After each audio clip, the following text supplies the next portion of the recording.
Hey everybody, Stitch1993 here, back again with another overlooked/underrated game.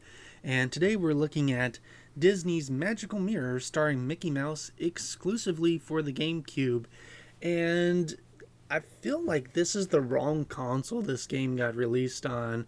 And if you're, watching the video, seeing the gameplay, you can definitely see why. This is a point and click adventure game where, you use cursor to move Mickey around. You click on various parts of each level to interact with them.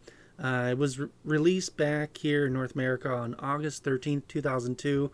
So almost a year into the console's lifetime. Of course, developed by Capcom, who was, of course, very, very friendly with both Nintendo and Disney during this time.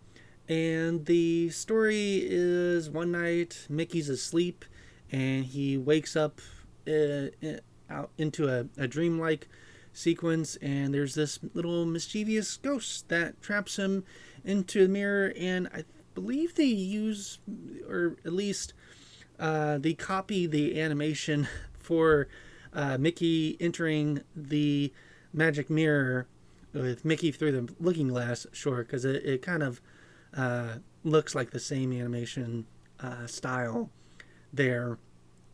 And there's two gameplay versions. There is when you start the game, there is a kids option and a normal option. There's no difference in the story. However, I noticed in the kids option, at least when I was playing it, the mirror doesn't shatter. You just kind of go around to each level, clicking on things and interacting with them.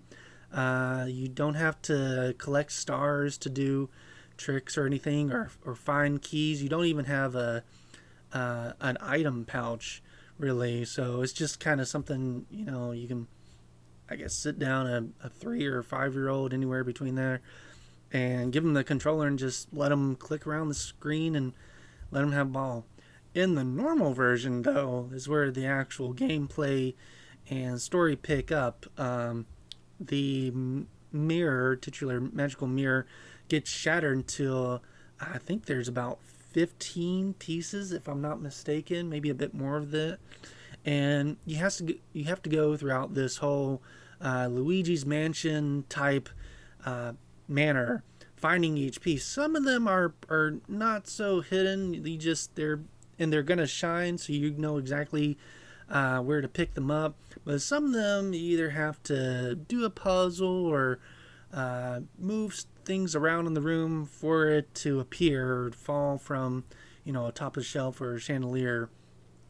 And then once you fix all the pieces of the mirror, that's it. You defeat the ghost by just kind of clicking around, and then you wake up. And of course, there's some mini games, like there's an airplane game, and you can ski down a mountain as well, just to unlock some things. But otherwise, it's very kind of almost handholdy, even on the normal side, point and click adventure game. I really think this should have been a computer game. Honestly, the controls are a bit clunky because, of course, you don't have a cursor or mouse. You're using your thumbstick to move around all these rooms, and sometimes Mickey doesn't always follow your directions, at least when I was playing it. Sometimes you'll click and he'll go to a place, but sometimes you'll click somewhere and he'll go somewhere else. And so it's a bit frustrating that, but it's still an interesting game.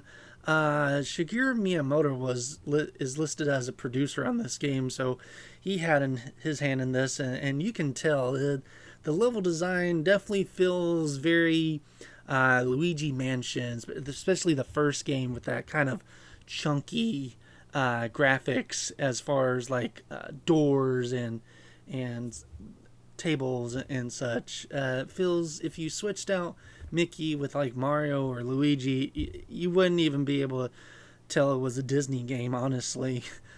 So even the little ghost character kind of has almost the same laugh as Abu has in Luigi's Mansion. And sorry I'm making so many references to Luigi's Mansion, but it's like Disney's Luigi's Mansion, uh, but for kids and younger kids, younger than what you usually play Luigi's Mansion.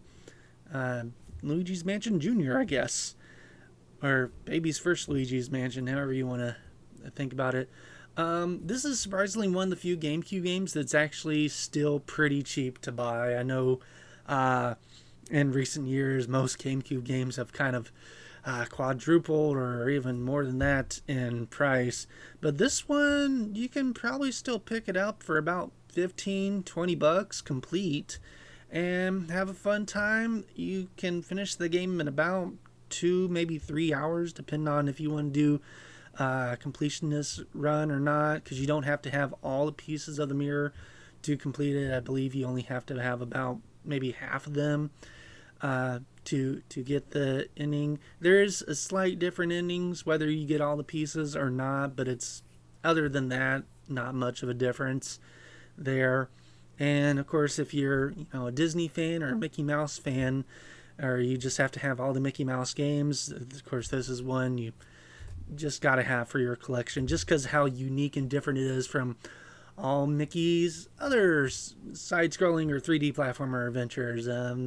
Yeah, I don't know. It doesn't look like they ever did any sort of spiritual sequel or anything like this. So, yeah, definitely check it out. And let me know in the comments if you grew up with this game or if this is your first time hearing about it. Or if you tried it out after watching this video and you're coming back to watch it again. Let me know what your thoughts were. And let me, of course, like and subscribe for future videos like this. And until next time, thank you and have a good day. Bye-bye.